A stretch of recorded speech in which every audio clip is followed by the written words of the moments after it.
Hi, my name is Dinesh Goel and I'm here from Property for Financial Freedom.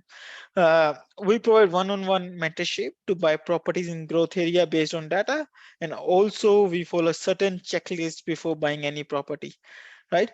So I'm also doing my real estate agent course and soon will become buyer agent, and we have planned to operate Australia wide. Right, I'm here to just share my property journey so far and my lending strategy. To start with, I'm starting with a disclaimer. So none of this is the financial advice. The information provided is general in nature. I haven't considered your personal circumstances. Please refer to the specialists and experts before making any financial decision. Yeah, I'm going to share my screen to show you some numbers, how my property journey went so far.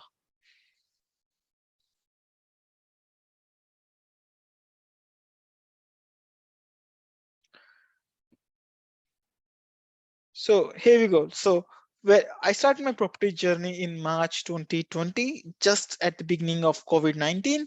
So I bought a land for myself in 292K in northern side of Melbourne, and that is 448 meter square land. We bought it in 292K and we put around $35,000 deposit for that. That is included LMI. So I paid around $4,000 LMI on that.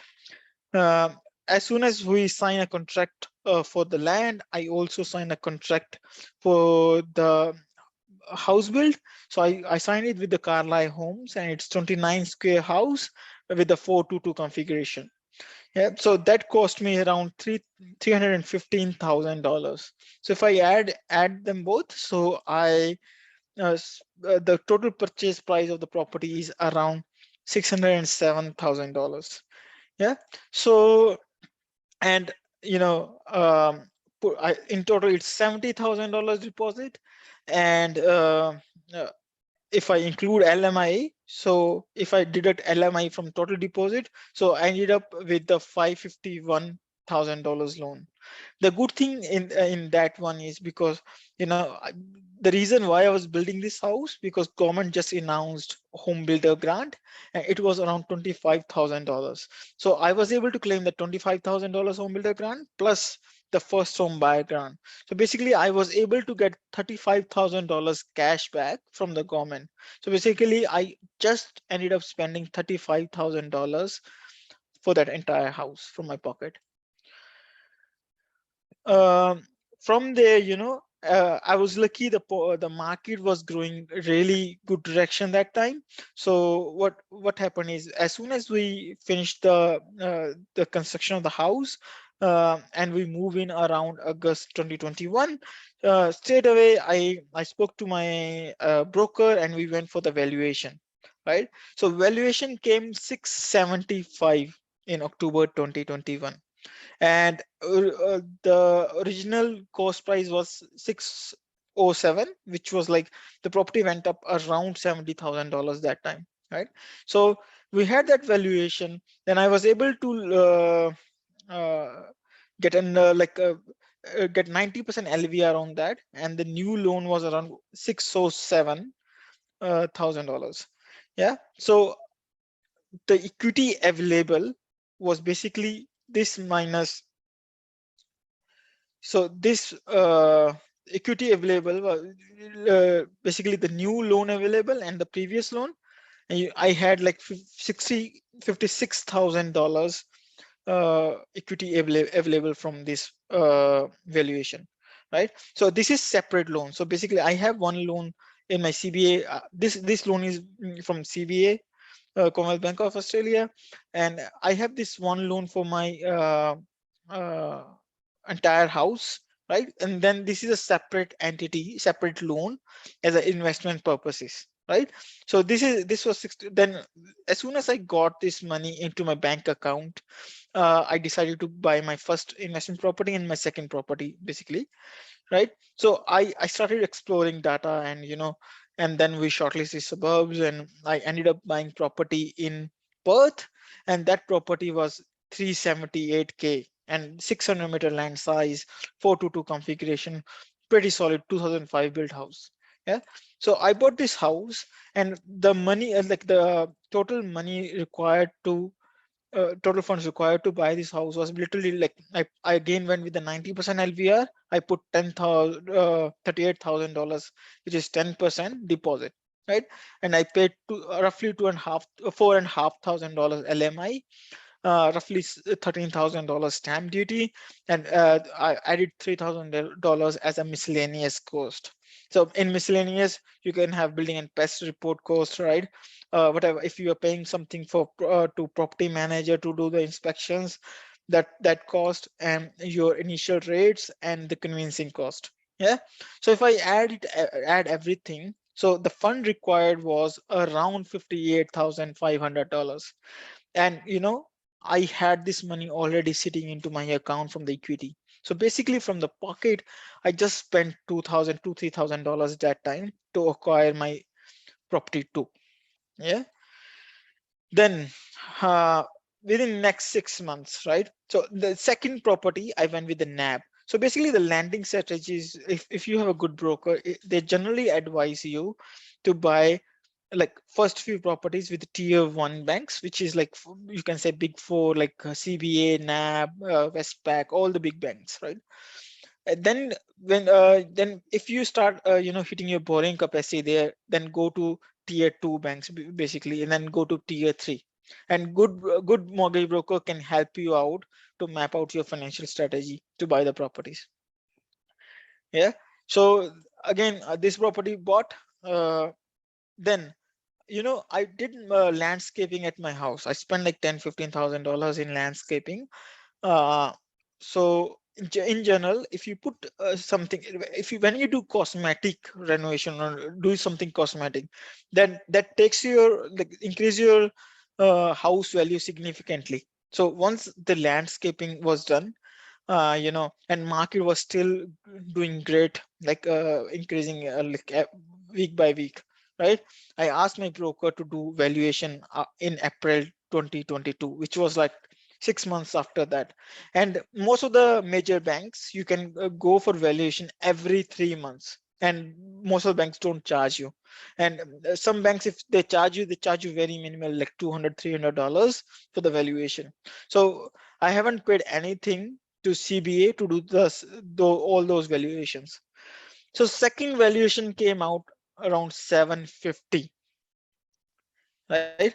So 750, again, I had this equity in the house, and again, I was able to withdraw up to 90% of the property value. And again, it was like 67K straight into my account as a separate equity account. Now I have one account, the original loan account. Then I had second loan account, which was the equity, first equity, and then third loan account, second equity, right? So I have three different loan account when I log into my CBA app, right? So again, I just paid minimal LMI during this equity release. The reason behind that, if you stick to the same bank, you don't pay massive LMI every time. You just pay the difference when you get your equity out. For example, I already paid $14,000 last time when I was originally buying the property. So next time when I borrow the money, I just had to borrow, like I had just had to pay like 2,800 and $1,500 additional LMI, right? So again, after the second equity release, I had this fund around $67,000 available. Then I started exploring data again, and I shortlisted suburb in Cairns, and then I bought this property in 423K, right? That property I already bought under the market, and it was really good. 422 house, again 600-meter land size, paying me 500 rent per week. Yeah. So the funds required this time, I went with like a 85% LVR. The reason behind that was like I already had some money in my in my savings account, and I thought let's go go a bit higher LVR to save some LMI. Yeah. And this time I went with First Mac. This is, I think, tier one or tier two lender. The reason behind that was first started hitting my borrowing capacity with the major banks, and other reason was I was buying this property under a trust structure. So not all of the banks lend you money in a trust structure. So First Mac was one of the bank lender who was ticking all the boxes, right? Then we went with the First Mac, and as I was giving 15% deposit, this was the amount required, like a deposit amount required. This was a LMI again roughly 13,000 stamp duty, roughly 3,000 miscellaneous cost. So total fund required was around $84,000 this time. Yeah. So uh, now I again, as I with my equity 2 loan, I already had $67,000 sitting into my account from the equity, right? So I spent around $18,000 from my pocket to acquire my third property, right? So this was the story with that. Now, right? I went for valuation on my IPs, right? So this IP within a year, that the new valuation came like $452,000, right? And the available equity now to withdraw is like $66,000 here, right? And my property, as I told you, I already bought property under market in Cairns market in Cairns, right? So new valuation came like $468,000, and the available equity is around $61,000. So basically, I have this available equity $128,000 ready to withdraw, right? Subject to my borrowing capacity. I still have to do full application, still have to talk to my broker before, like, to get this equity out from these accounts. Yeah. So in the with this fund available, I literally can fund my property 4, or might be able to fund my property 5 from there, right? Now talking about the whole, like, portfolio value and total loan. So my total, like, now where I'm living, my current PPOR, I can't see any house going less than $800,000 in my price, like whatever the same configuration my house have. It's not going less than $800,000. So I'm giving this value $800,000. If I added up all the current valuations here, so my current portfolio value is around $1.72 million. Yeah. And if I added up all the loans I have, it is around $1.37 million. So currently I'm sitting with the total equity of $345,000. And just to elaborate a little bit, so what I have spent so far from the pocket, right? So I just spent $35,000 in in the beginning when I bought my first property.